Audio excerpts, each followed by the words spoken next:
एक साडी दिसते पण त्या साडी मागे किती मेहनत आहे हे देखील तितकंच महत्वाचं आहे. मला असं वाटतं की when it comes to you particularly, so you are specialized in Paithani, तर मला असं वाटतं त्याच्याबद्दल पैठणीबद्दल नक्की आम्हाला ऐकायला आवडेल की म्हणजे मला असं वाटतं की बरेच एक्सपेरिमेंट मुळात पैठणी म्हटलं ना की लोकांना ती टिपिकल बॉर्डर किंवा आता आलेल्या मुनिया पैठणी असतील किंवा स्वॅन पैठण्या असतील किंवा पूर्ण ब्रोकेडची पैठणी असेल, ह्या अशा आवडतात.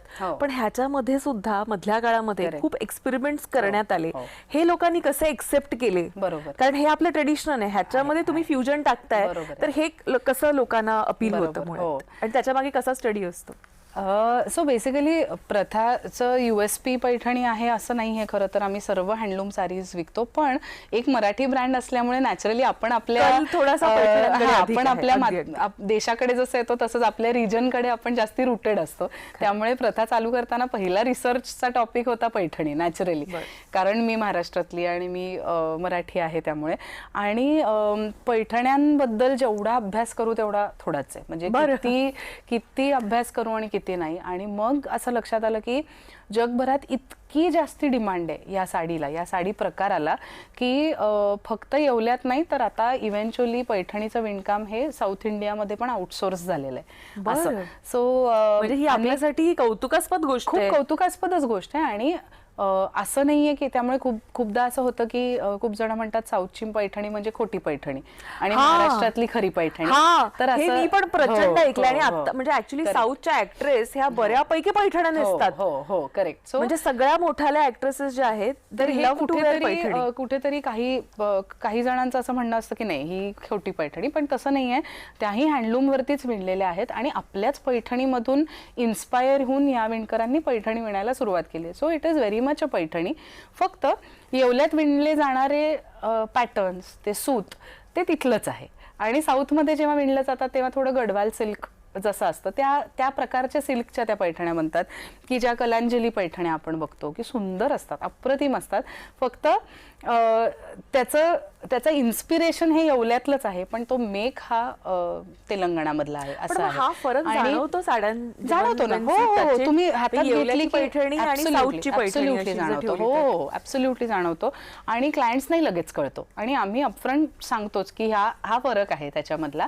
आणि अजून एक अशी गोष्ट आहे की येवल्यामध्ये अजूनही अनेक विवर्स हे प्युअर हँडलूम विणतात. म्हणजे काय तर एखाद्या शिवणकामाच्या मशीनला आपण पायानी प्रेस करतो, बरोबर, पायानी ते पेडल प्रेस करत करत पुढे शिवणकाम जातं.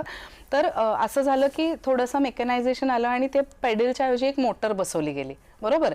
आणि म्हणजे त्या शिवणाऱ्या बाईला किंवा पुरुषाला तो पाय मारत बसावा लागत नाही, ती मोटर ऑन होते आणि ते चक्र फिरत राहतं आणि तुम्ही फक्त कापड पुढे सरकवा किंवा तुम्हाला जी काय हाताची कलाकुसर करायची आहे ती करा. अशाच पद्धतीचं ह्युमन एफर्ट थोडंसं सिम्प्लिफाय करण्यासाठी हँडलूम्समध्ये सुद्धा मोटर्सचा यूज होतो. ओके. आणि तो साऊथ इंडियामध्ये खूप जास्ती प्रमाणात होतो.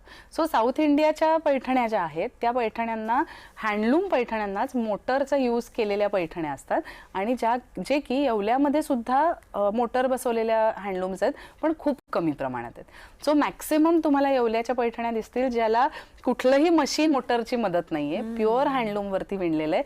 त्या विणायला जास्ती वेळ लागतो, त्या किमतीला थोड्या जास्ती असतात आणि त्यामुळेच त्याची थोडी टंचाई आहे. त्या सगळ्यांना पुरतच नाहीत, कारण इतकं जर का स्लो विविंग प्रोसेस असेल तर त्या सगळ्यांना पुरत नाहीत. आणि मग ह्या पैठण्यांमध्ये आम्ही इनोव्हेशन कसं केलं किंवा मी काय प्रयत्न केला, तर मी सिंपल विचार केला की आपण मागे जाऊयात आणि जुनी डिझाईन्स ट्राय करूयात की ती आणता येतात का परत. की फॉर एक्झाम्पल असावली नावाचं एक फूल आहे पैठणीमधलं, जे खूप जुनं मोटिफ आहे, जे मध्ये दिसतच नव्हतं, फक्त मोराचेच पदर दिसत होते किंवा असं. मग ते पुन्हा आणलं, मग ते असावलीचा पदर जुन्यासारखा विणायला सुरुवात झाली. आणि तो एकदा मी आणला म्हणजे काय तो मी नसतो आणलेला, तो माझ्यासारख्या काही लोकांनी डिमांड दिल्यामुळे तो विणला जायला लागतो, बरोबर आहे. मग तो विणला जायला लागल्यानंतर मग त्याच्यात काही इनोव्हेशन करता येतील का, मग तसं मग बेसिकली तो जुन्या डिझाईन्सची रिवायवल हे थोडं चालू झालं आणि अनेक लोक त्याच्यासाठी काम करतायत. मी त्याचं अजिबात क्रेडिट घेत नाहीये. अनेक जण त्या रिवायवलचं काम करतायत. त्यातनं इनोव्हेशन पुन्हा सुरू झालं. So innovation is actually revival of old designs. आणि मग ह्याच्यात काही नवीन मोटिव्स आणता येतील का, किंवा जुनं आणि नव्याचे एकत्र काही कंबाईन करता येतील का, असे प्रयत्न मी करतेय कंटिन्युअस बेसिसवर.